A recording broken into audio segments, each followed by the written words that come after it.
दोस्तों, ये कहानी है बिहार के सीतामढ़ी जिले के सोनबरसा इलाके की।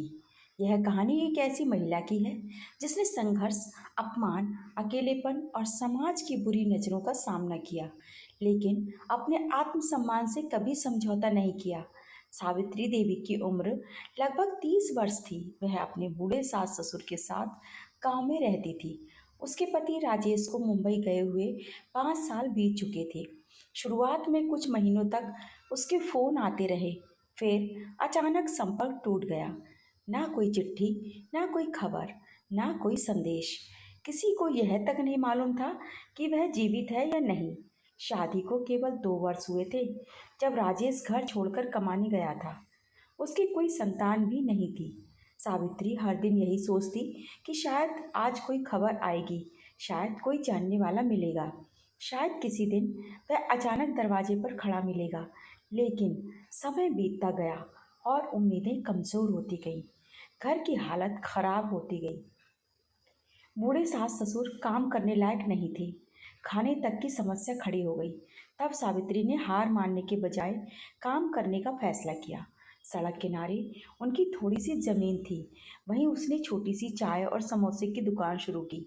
सुबह अंधेरा हो रहते वह उठ जाती, घर का काम करती, सास ससुर के लिए खाना बनाती और फिर दुकान खोलने चली जाती।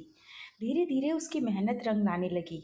राहगीर, किसान, मजदूर और बसों के यात्री उसकी दुकान पर आने लगे। लेकिन जैसे जैसे दुकान चलने लगी, वैसे वैसे लोगों की नज़रें भी उस पर टिकने लगी। गांव में कई लोग ऐसे थे जो उसकी मजबूरी को कमजोरी समझ बैठे थे। कुछ लोग मदद का बहाना बनाकर आते। कोई कहता कि पैसों की जरूरत हो तो बताना। कोई कहता कि अकेली जिंदगी कैसे कटती होगी। कोई उसकी सुंदरता की तारीफ करते करते सीमा पार करने लगता। सावित्री सब समझती थी।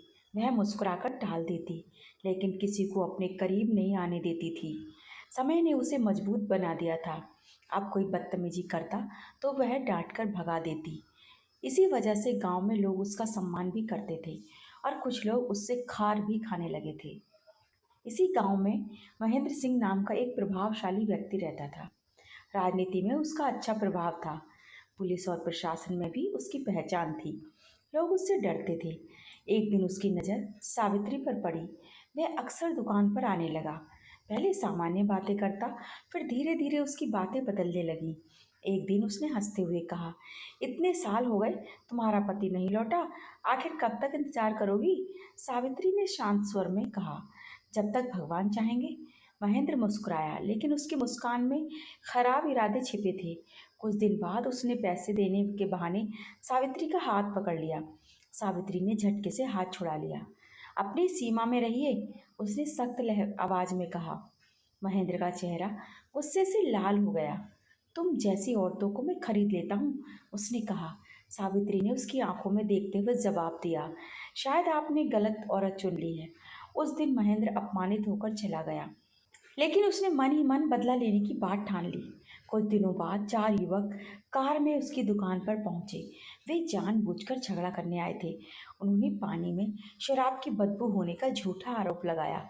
बहस शुरू हुई और फिर उन्होंने दुकान में तोड़फोड़ शुरू कर दी। सावित्री के साथ अभद्रता की गई। उसका सामान नष्ट कर दिया गया। वह रोती रही, लेकिन किसी की हिम्मत नहीं हुई कि उन लोगों के सामने खड़ा हो सके। सावित्री अपने सास ससुर के साथ पुलिस चौकी पहुंची। शिकायत दर्ज हुई, लेकिन कोई खास कार्रवाई नहीं हुई। 3 दिन बाद महेंद्र फिर आया। उसने पैसे निकालकर कहा, यह तुम्हारे नुकसान का मुआवजा है। सावित्री ने पैसे लेने से इनकार कर दिया। मुझे अपने सम्मान की कीमत नहीं चाहिए, उसने कहा। महेंद्र फिर गुस्से में चला गया। अब उसने और खतरनाक साजिश रची। उसने कुछ लोगों से सावित्री की दुकान के पास शराब की बोतलें रखवा दी और पुलिस को सूचना दिलवा दी। वहाँ अवैध शराब बेची जाती है। जांच के लिए हेड कांस्टेबल अजय प्रताप और सिपाही सुरेश यादव पहुंचे। अजय प्रताप ने पहली नज़र में ही महसूस किया कि सावित्री वैसी महिला नहीं है जैसी शिकायत में बताई गई है। उन्होंने चुपचाप उसे सावधान कर दिया। सावित्री ने तलाश की तो उसे छिपाई गई बोतलें मिल गईं। उसने तुरंत उन्हें हटाकर फेंक दिया। तलाशी हुई, लेकिन कुछ नहीं मिला। महेंद्र की योजना उस दिन असफल हो गई। लेकिन अगले ही दिन उसने फिर वही चाल चली। इस बार दूसरे पुलिसकर्मी पहुंचे और बोतलें बरामद हो गईं। सावित्री पर हमला दर्ज हो गया। दुकान बंद करा दी गई। यह उसके लिए सबसे बड़ा झटका था। उसकी कमाई का एकमात्र साधन छिन गया था। वह कई दिनों तक रोती रही। उसी दौरान अजय प्रताप उससे मिलने पहुंचे। उन्होंने उसे हार न मानने की सलाह दी। अगर तुम सच में निर्दोष हो तो लड़ाई मत छोड़ो, उन्होंने कहा। अपनी जेब से और उन्होंने अपनी जेब से कुछ पैसे दिए और एसपी कार्यालय जाकर शिकायत करने को कहा। सावित्री अपने सास ससुर के साथ वहां पहुंची और पूरी घटना लिखित रूप में दी। जांच शुरू हुई। संयोग से यह मामला अजय प्रताप को सौंपा गया। उन्होंने पूरी ईमानदारी से जांच की। गाड़ी का नंबर खोजा गया। उन 4 युवकों को पकड़ा गया जिन्होंने दुकान में हमला किया था। पूछताछ में उन्होंने सब सच बता दिया। महेंद्र सिंह का नाम सामने आ गया। महेंद्र को गिरफ्तार कर लिया गया। धीरे धीरे शराब वाले झूठे मामले का भी सच सामने आ गया। अजय प्रताप को धमकियां मिली, पैसे का लालच दिया गया, लेकिन उन्होंने न्याय का रास्ता नहीं छोड़ा। आखिरकार अदालत ने महेंद्र और उसके साथियों को सजा सुनाई। सावित्री की बेगुनाही साबित हो गई। उस दिन वह रो पड़ी, लेकिन इस बार उसके आंसू दुख के नहीं, राहत के थे। समय बीतता गया। अजय प्रताप और सावित्री के बीच बातचीत होने लगी। एक दिन सावित्री को पता चला कि अजय प्रताप की पत्नी 4 साल पहले कैंसर के कारण दुनिया छोड़ चुकी थी। उनकी एक छोटी बेटी थी। अजय प्रताप भी उतने ही अकेले थे जितनी सावित्री। धीरे धीरे दोनों एक दूसरे का दुख समझने लगे। उनके बीच सम्मान, विश्वास और अपनापन बढ़ता गया। उधर राजेश की कोई खबर नहीं मिली। 8 साल बीत गए। एक शाम सावित्री की आंखों से आंसू बह निकले। अब शायद वह कभी नहीं आएंगे, उसने कहा। अजय प्रताप कुछ देर चुपचाप रहे।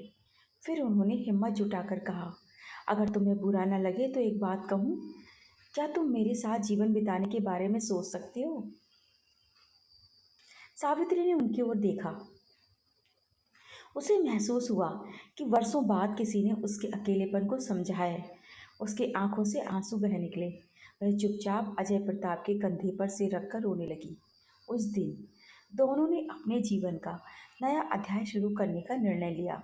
कुछ समय बाद परिवार की सहमति से दोनों का विवाह हो गया। अजय प्रताप की बेटी को माँ मिल गई। सावित्री को जीवन साथी मिल गया। उसके बूढ़े सास ससुर को सहारा मिल गया। वर्षों का संघर्ष आखिरकार सुख में बदल गया। आज वे सभी एक परिवार की तरह खुशहाल जीवन जी रहे हैं। सावित्री की कहानी यह सिखाती है मित्रों कि कठिन से कठिन परिस्थिति में भी यदि इंसान अपने चरित्र, आत्मसम्मान और सत्य का साथ ना छोड़े तो देर से ही सही न्याय और खुशियाँ जरूर मिलती हैं। दोस्तों, ये थी आज की कहानी। कैसी लगी कमेंट करके ज़रूर बताएं। धन्यवाद।